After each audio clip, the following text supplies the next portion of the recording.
नमस्कार मैत्रिणींनो, बघा मी 10 दिवसाची सुट्टी होती माझी, सांगून गेली होती मी 10 दिवस येणार नाही म्हणून. मग मी आली आता काल. मी मुंबईला जायची होती. मी जाताना व्हिडिओ टाकला होता, पुण्यातनं मुंबईला जाणार होती माझ्या चुलतीला बघायला. पण चुलती माझी मी पुण्यात आहे तोपर्यंतच एक्सपायर झाली. मी गेली बुधवारी आणि गुरुवारी एक्सपायर झाली माझी चुलती. मग तसंच आम्ही मुंबईला गेलो आणि तिकडंच माझे 5-6 दिवस गेले. तिकडून मग परत सगळं झाल्यानंतर 10वा ही सगळं चुलतीचं आमच्याकडं 3ऱ्या दिवशी सगळं असते. मग 3ऱ्या दिवशी सगळं झाल्यानंतर मग मी आली पुण्याला.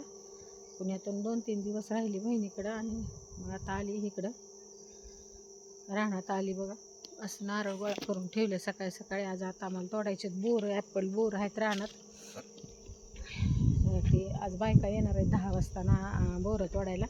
मग आम्ही बोरं तोडणार आहे आज. तर चला बाय, चालली मी घरी आता. बघा